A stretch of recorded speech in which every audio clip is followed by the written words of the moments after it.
Topo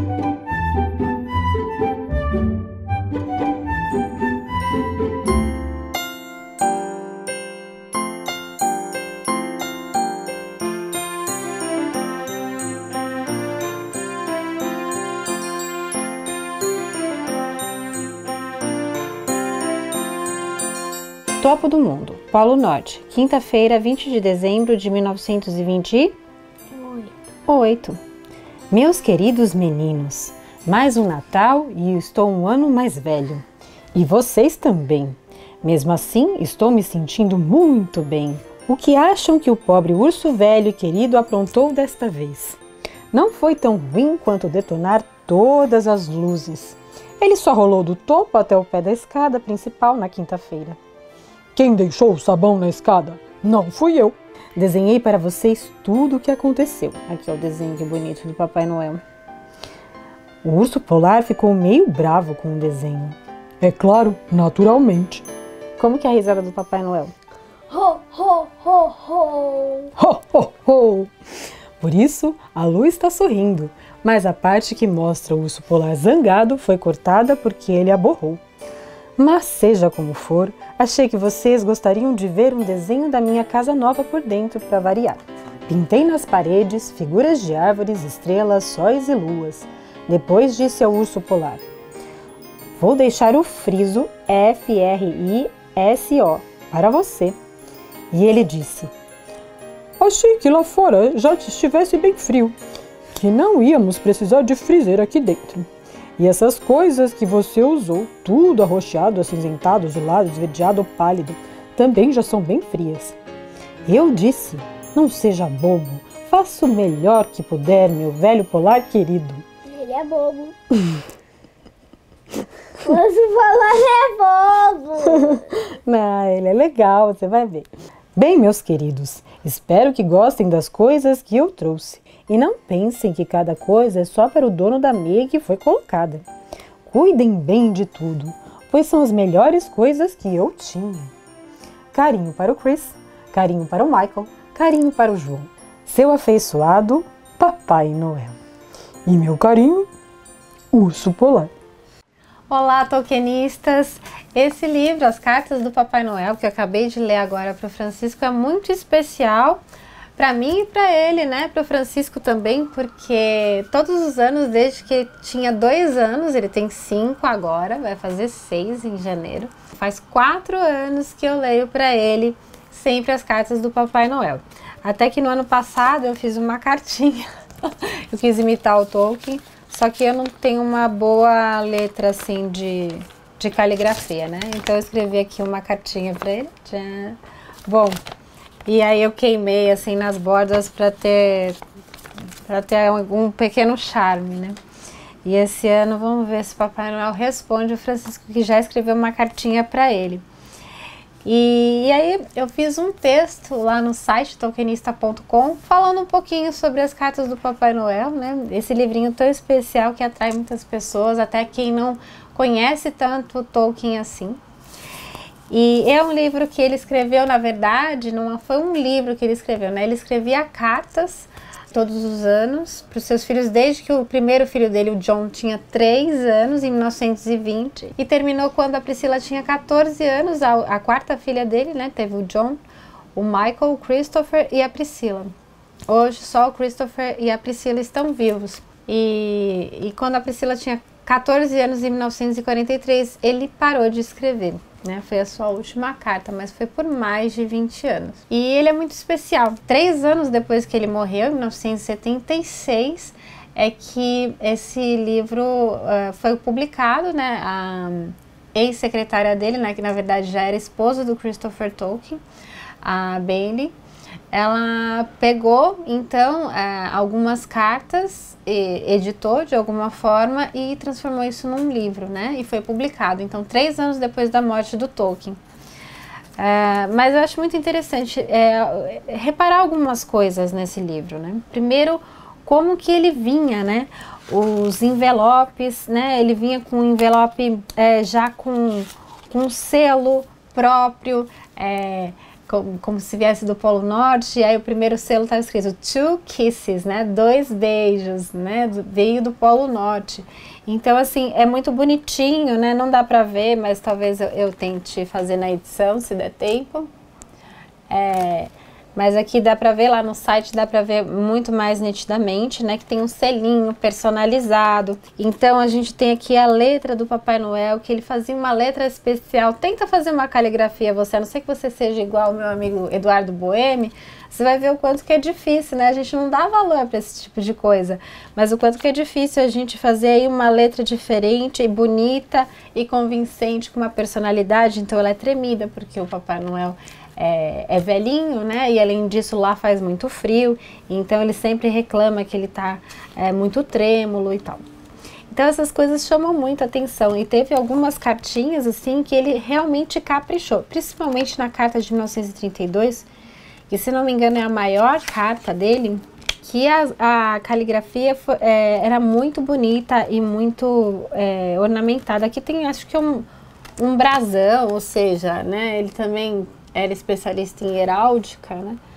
E ele fazia lá pro legendário, e aqui também tem um brasãozinho, né? Então tem muita coisa, as ilustrações são muito bem feitas. Então aqui é muito legal, né? É o Papai Noel no topo, que eu tava falando, né? Que eu tava lendo pro Francisco, né? E aí o urso polar espatifado no chão, e aí ele conta que eles reformaram, e aí você vai ler e tá exatamente como ele descreveu, né? Reformaram dentro da casa do Papai Noel, e acho que assim, uma das mais bonitas, eu gosto muito dessa, né? Quando a aurora boreal explode.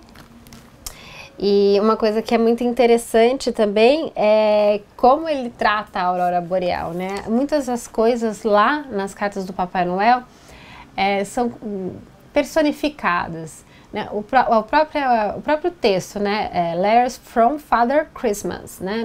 Não é from Santa Claus, né? Então ele coloca lá Father Christmas, que como se o Natal não fosse só um evento, mas ele tivesse também uma personificação, né? O Pai Natal, né? Ao pé da letra. Em português de Portugal eles falam Pai Natal, né? Noel vem do francês, né? Que quer dizer Natal. Então a aurora boreal, ela é como se fosse uma pessoa, né?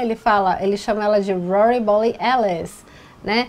Então o urso polar, ele vai pedir uma ajudinha para a prima dele. Quem é a prima dele? A ursa maior, né? Que é uma constelação e tal, mas aí vira a prima do urso polar, né? Não tem nada a ver, porque são estrelas, não é uma ursa, mas porque ela tem esse nome, aí ele faz essa brincadeira, né?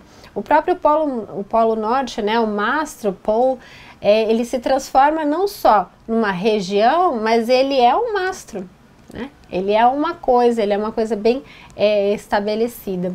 Então, e tem o Homem de Neve, que é o jardineiro. Então, muitas das coisas que são simplesmente coisas, elas são personificadas. O mastro não é personificado, mas o Polo Norte se torna aí também um mastro especificamente. Em inglês, polo e mastro são o mesmo nome, né?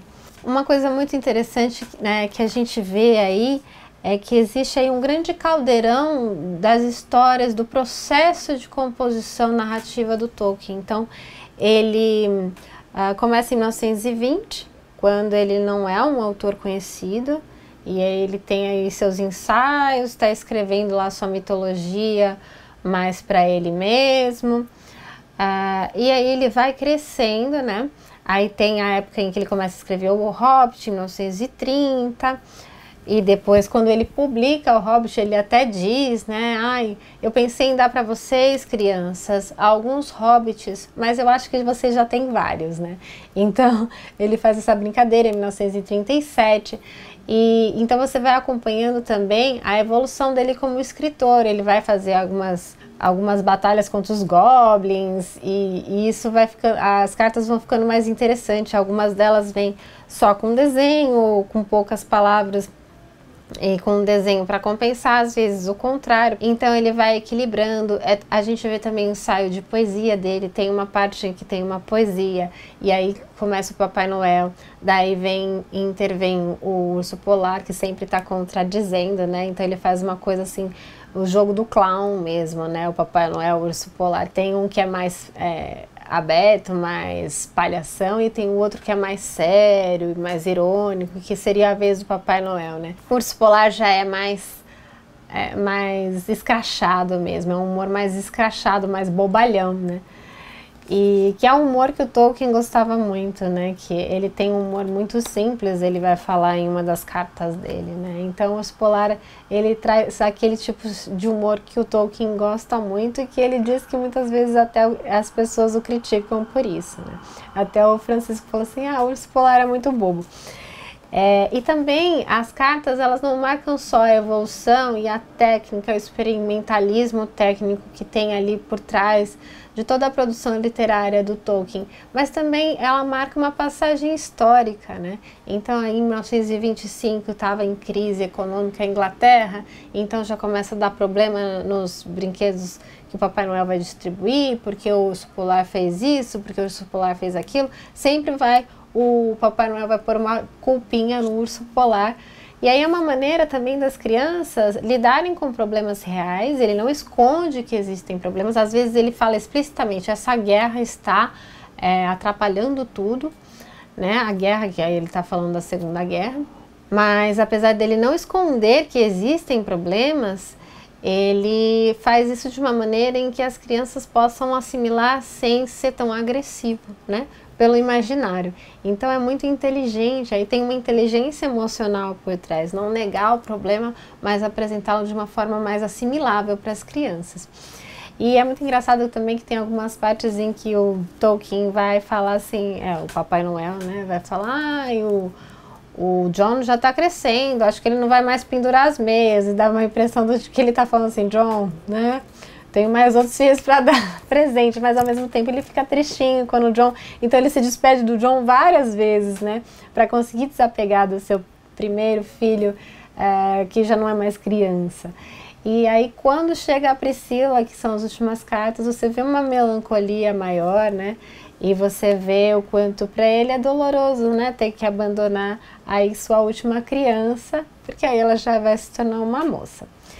Esse livro que eu tenho aqui, ele é de 2012, né, na Martins Fontes. Tem várias edições, a primeira é de 76, aí teve a de 99, 2004, 2009. Mas a de 99, ela foi um marco, porque trouxe muitas cartas novas. E aí depois disso, demorou um tempo para ter uma edição assim com mais novidades. Aí veio em 2015. E a de 2017 é uma edição como a de 2015, com cartas novas, mas mais revisada. E agora, em 2019, vem uma edição de luxo, lindíssima, e que diz que tem aí algumas novidades, né? Algumas cartas novas também. No ano que vem, a HarperCollins pretende lançar uma edição nova aqui no Brasil. Estamos ansiosos por isso. Enfim, é um pouquinho do que eu gostaria de apresentar para vocês, rapidinho nesse vídeo aqui mais corriqueiro, né, no Instagram. Espero que todos vocês tenham um ótimo final de ano mágico. Quem tem as cartas do Papai Noel, leia. Quem não tem, leia algo que seja inspirador no Natal, leia Tolkien, leia Charles Dickens, algo que inspire vocês nesse Natal e que vocês tenham sempre em mente o quanto é importante o poder da linguagem e da imaginação humanas. Um Feliz Natal e um ótimo 2020 para todos nós. Beijos!